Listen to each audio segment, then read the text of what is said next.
वाला है और आप लोगों को चुनाव में खेसारी लाल यादव जी किसी एक पार्टी से आप लोग को दिखाई देंगे। अभी बता दें फिलहाल में खेसारी लाल यादव जी का एक स्टेज शो के दौरान वीडियो में बोल दिए थे स्टेज शो के दौरान कि नेता लोग अपना इलाज कराने के लिए दूसरे जगह जाते हैं तो अपना इलाज ढंग से नहीं करवा पाते हैं और अपना इलाज करवाने दूसरे जगह जाते हैं तो अस्पताल क्या खोलेंगे।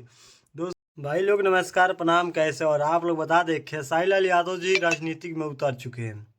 जो लोग सोचते थे खेसारी लाल यादव जी राजनीति में कभी नहीं आएंगे, लेकिन जी हाँ दोस्तों, आप लोग बता दें अगला मिशन में चुनाव आने वाला है और आप लोगों को चुनाव में खेसारी लाल यादव जी किसी एक पार्टी से आप लोग को दिखाई देंगे। अभी बता दें फिलहाल में खेसारी लाल यादव जी का एक स्टेज शो के दौरान वीडियो में बोल दिए थे स्टेज शो के दौरान कि नेता लोग अपना इलाज कराने के लिए दूसरे जगह जाते हैं तो अपना इलाज ढंग से नहीं करवा पाते हैं और अपना इलाज करवाने दूसरे जगह जाते हैं तो अस्पताल क्या खोलेंगे।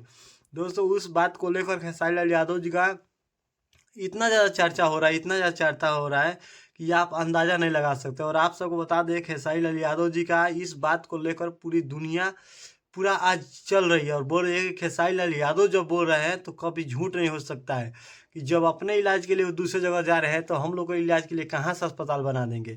जी हाँ दोस्तों, बता दें कि मनीष कश्यप एक सोशल मीडिया पे बहुत तेजी से इस बात को लेकर विवाद में ला रहे हैं, कह रहे हैं खेसारी लाल यादव जब किसको निशाना करके बोले हैं ये सब लोग जानता है, पूरी पब्लिक जानती है कि खेसारी लाल यादव जी उन्हीं को बोल रहे हैं जिसको 12 बजे रात को हॉस्पिटल में भ्रमण करवा रहे हैं। उसी के बारे में खेसारी लाल यादव जी साफ सुथरा शब्दों में बोल दी है कि जब अपने लिए अस्पताल नहीं बनवाए तो हम लोग के लिए क्या अस्पताल बनवाएंगे। जब आप दूसरे जगह अपना इलाज करवाने जाते हैं तो हम लोग का इलाज क्या अपना अपना बिहार में करेंगे। हम लोग को तो ऐसे ही घुट घुट कर जान से मार देंगे। ऐसे करके खेसारी लाल यादव जी ने बहुत ही ज़बरदस्त निशाना साधे हैं।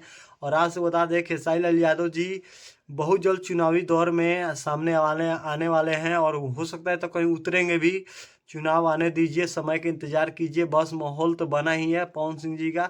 और बाकी ये खेसारी लाल यादव जी का, खेसारी लाल यादव जी का जब माहौल बनेगा तो पूरा समझिए बिहार बंद फिर हो जाएगा। इतना ज़्यादा माहौल बन जाएगा। खेसारी लाल यादव जी का एक तरफा वोट चलता है, आप लोगों को पता ही है। खेसारी लाल यादव जी के लिए बिहार बंद हो गया था, आप लोगों को पता होगा। चलिए दोस्तों, आप सबको फिर मिलते हैं नेक्स्ट वीडियो में, तब तक के लिए नमस्कार। खेसारी लाल यादव जी के साथ अगर जुड़े हुए हैं तो प्लीज़ वीडियो को लाइक कीजिए, चैनल को सब्सक्राइब कीजिए। और भोजपुरी से जुड़े हुए नए नए अपडेट जानना चाहते हैं तो इसी तरह से मेरे पेज को और चैनल को सब्सक्राइब कर लीजिए।